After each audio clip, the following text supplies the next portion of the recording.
जी हाँ, ईवीएम या electronic voting machine के द्वारा। आइए ईवीएम के बारे में थोड़ा और जानें। ईवीएम क्यों? सन 1989 से पहले हमारे देश में वोटिंग के लिए पेपर बैलेट प्रयोग होते थे। आज भी कुछ भागों में पेपर बैलेट का प्रयोग होता है। उसमें एक कागज पर वोटर अपनी पसंद की पार्टी में निशान लगाता था और इस तरह सबकी पसंद एक बैलेट बॉक्स में बंद हो जाया करती थी। बाद में वोटों की गिनती के वक्त इन पेपर बैलेट को सबके सामने गिनकर परिणाम घोषित होते थे। लेकिन ऐसा पाया गया कि बूथ कैप्चरिंग से लेकर वोट माफियाओं द्वारा गिनती के लिए जा रहे ट्रकों को उसी नंबर के दूसरे ट्रकों से बदलकर, जिसमें कि उन माफियाओं के पसंद के उम्मीदवारों के वोट पड़े होते थे, गिनती के स्थल पर भेजकर उम्मीदवारों को जिताया जाता था। भारत के लगभग सारे वोटर्स ईवीएम का उपयोग करते हैं। सन 2010 में तकनीकीविद और वैज्ञानिकों की एक टीम ने ईवीएम पर एक गंभीर और विस्तृत चर्चा की, जिसमें कि हरि के प्रसाद, तकनीकीविद हैदराबाद, डॉक्टर एलेक्स हेंडरमैन, कंप्यूटर विज्ञान प्रोफेसर मिशिगन विश्वविद्यालय अमेरिका, रोब गोंग्रीज़, तकनीकी कार्यकर्ता हॉलैंड, स्कॉट। नमस्कार दोस्तों, हाल ही में आप लोगों ने जगह जगह पर ईवीएम हैकिंग के आरोप लगते हुए जरूर देखे होंगे। फिर चाहे वो राहुल गांधी हो, अखिलेश यादव हो या प्रियंका गांधी, इन बड़े बड़े नेताओं को देखकर छोटे पार्टी के कार्यकर्ता भी लगातार ईवीएम हैकिंग पर निशाना साधते हुए मिलते हैं। अभी तक कहीं भी उत्तर प्रदेश में ईवीएम हैकिंग का कोई भी प्रूफ नहीं मिला है, या फिर 2022 विधानसभा चुनाव में कोई भी ईवीएम हैकिंग का कोई भी प्रूफ नहीं मिला है। पर फिर भी लोग लगातार 2022 विधानसभा चुनाव को लेकर बीजेपी को कहते हुए मिलते हैं कि बीजेपी ईवीएम फ्रॉड की वजह से जीती। ये बिल्कुल इम्पॉसिबल है। मुझे नहीं लगता ऐसा कुछ भी हुआ है। लेकिन at the same time EVM fraud एक बहुत बड़ा इशू बन गया है। इलेक्ट्रॉनिक ईवीएम मशीन जो इंडिया में यूज होती है वो बहुत ही आसानी से हैक की जा सकती है। ये इशू बहुत सीरियस है। फिर चाहे वो इस लोकसभा के चुनाव में ईवीएम फ्रॉड हो रहा हो चाहे ना हो रहा, ये इशू ऑलमोस्ट हर पार्टी उठाती है जब वो हार जाती है, लेकिन अगली बार चुप हो जाती है जब वो जीत जाती है। 2008 के जनरल इलेक्शन में बीजेपी को जब पूरी तरह से हार मिली थी तो इनके स्पोकन पर्सन ने तो इस पर किताबें लिख डाली। उन्होंने लिखा कि किस तरह से EVM easily hackable. GVL Rao ने इस किताब को लिखा था और इस किताब के कुछ पन्ने आडवाणी जी ने भी लिखे थे। अभी रिसेंट इवेंट की बात करें तो एक इंडिया के इंडिपेंडेंट कैंडिडेट जिससे बीएमसी इलेक्शन में 0 वोट मिले, जबकि उसने कहा कि कम से कम मैंने खुद को तो वोट डाला ही है और मेरी फैमिली ने मुझे वोट दिया ही है, तो मुझे 0 वोट कैसे मिले। तो ईवीएम के बारे में और जानकारी लेते हुए इसकी हिस्ट्री क्या है और किस तरह से ये हैकेबल है, तो मैं चाहता हूँ कि आप ये डॉक्यूमेंट्री देखें जो मेरे कुछ दोस्तों ने कुछ साल पहले बनाई। अब ये ज़्यादा ट्रेंडिंग में नहीं है क्योंकि मीडिया में इसे ज़्यादा दिखाया नहीं। अब ये ट्रेंडिंग में है तो मैं चाहता हूँ कि आप देखें और इसको समझें।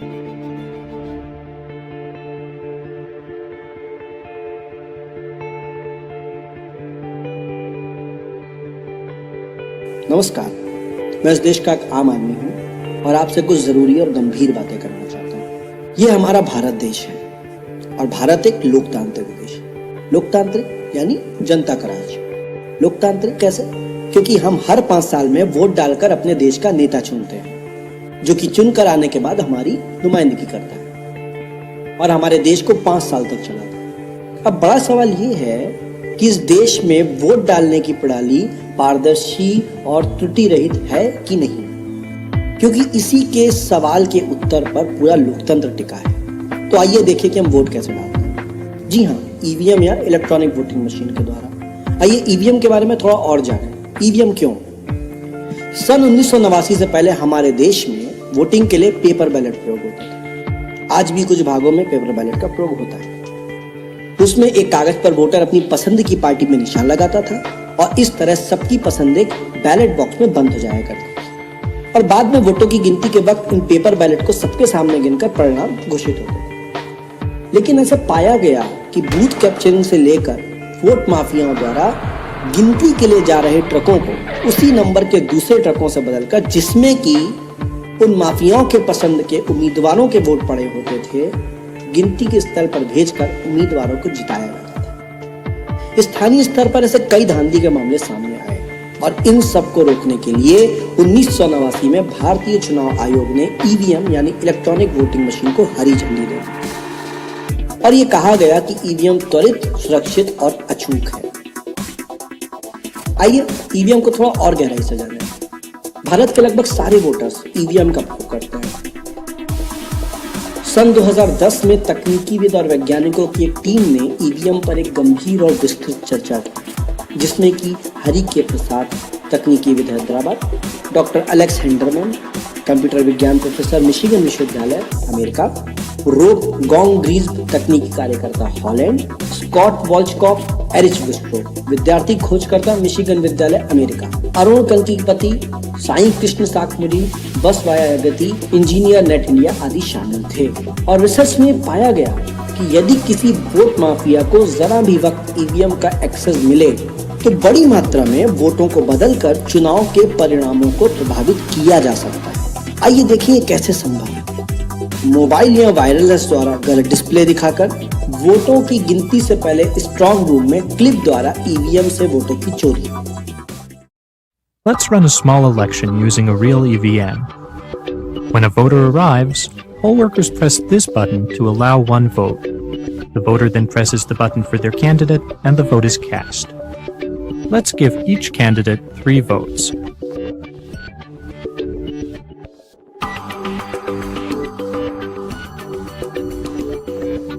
Later, the votes are read from the EVM during a public counting session. The display shows that candidate 1 wins with 7 votes, but something is wrong. That number was supposed to be 3. Somehow, 1 vote has been stolen from each of the other candidates. Now we'll open the machine and show you how we tampered with it. Indian election officials haven't let voters see inside. The EVM contains a simple computer with a processor and memory to store votes. We made the machine cheat by tampering with the hardware. We opened the machine and replaced the real display with this dishonest lookalike version, which lies about the election results. As you can see, the 2 displays look nearly identical. We built our version in a few weeks from parts costing just a few dollars. Under the displays, we had a small chip that replaces the real results with dishonest ones, and a Bluetooth radio that lets us wirelessly signal who should win. Criminals could install a dishonest display at any time before the votes are counted, possibly years before the election. Here's a second way criminals could cheat.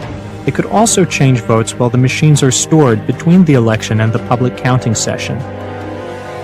To prove this, we built a small vote-stealing tool. It has a dial to select the winning candidate, and it clips directly to the memory chips that store the votes in the EVM. The attacker just attaches it momentarily, and it rewrites the votes. This attack leaves no traces and makes sure our favorite candidate wins. तो आपने देखा कि हमारी जिन EVM पर हमारा लोकतंत्र टिका है, उन्हें माफियाओं द्वारा अपने उम्मीदवारों को जिताने के लिए प्रयोग करना कितना आसान है। नोट करिए कि मशीनों में ब्लूटूथ रेडियो या नकली माइक्रो प्रोसेसर चुनाव से महीनों, सालों पहले भी लगाए जा सकते हैं और चुनाव से कुछ घंटे पहले भी। ये कहना अतिशयोक्ति नहीं होगा कि जैसे टाइपराइटर पर काम करने वालों के लिए कंप्यूटर आने पर उनकी कार्य क्षमता 100 गुनी बढ़ गई है, ठीक वैसे ही पेपर बैलेट की जगह ईवीएम आने पर वोट माफियाओं की कार्य क्षमता भी असीमित हो गई है। 2012 में सुब्रमण्यम स्वामी ने घोषित किया था कि विपक्ष का लोकसभा चुनाव में पूर्ण सफाया वोटिंग मशीन का घोटाला है। उनके हिसाब से 2009 में मशीन घोटालों के बिना कांग्रेस की 70 सीटें ही आती, पर 2014 में वही मशीनें फिर से इस्तेमाल कर ली गई।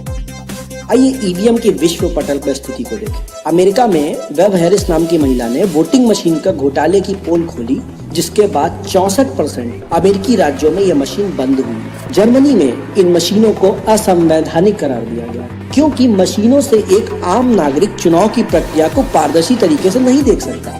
आयरलैंड में इन मशीनों को कूड़े के भाव फेंक दिया गया, क्योंकि इनसे प्रजातंत्र की हत्या होती है। केवल भारत, नाइजीरिया, वेनेजुएला, यूक्रेन जैसे गरीब या विकासशील देशों में ही चुनाव में ईवीएम का प्रयोग हो रहा है। भूटान, नेपाल, पाकिस्तान, कंबोडिया आदि अन्य गरीब देशों में इन्हें लगाने की योजना चल रही है। जरा सोचिए क्यों?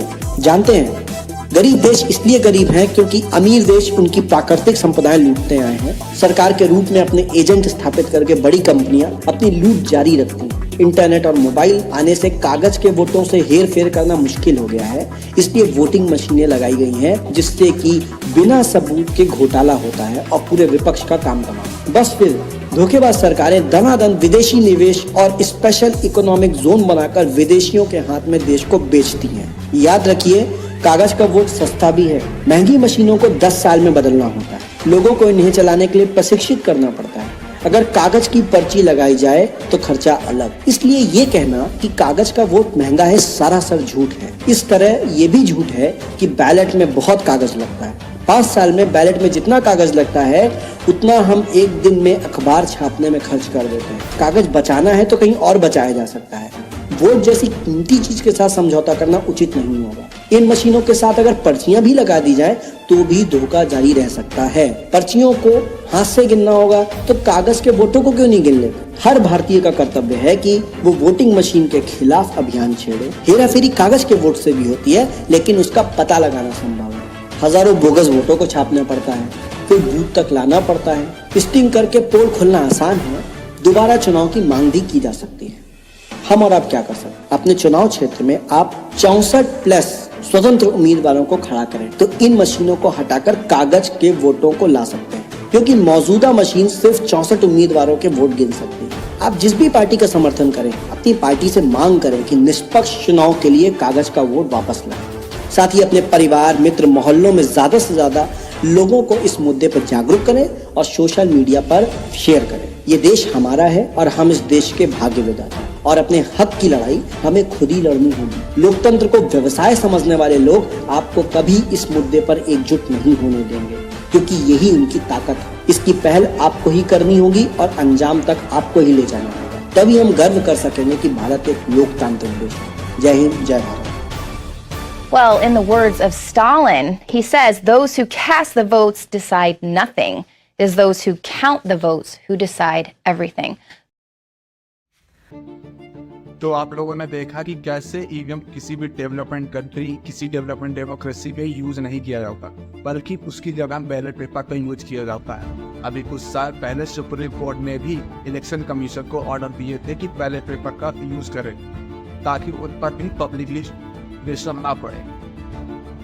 वीडियो के अंत में बस इतना कहूँगा कि इस वीडियो को लाइक और सब्सक्राइब करें, ताकि हम छोटे यूट्यूबर्स को भी एक उम्मीद मिल सके, ताकि हम लोग भी देश में एक आवाज़ उठा सकें। मिलते हैं अगले वीडियो में। धन्यवाद।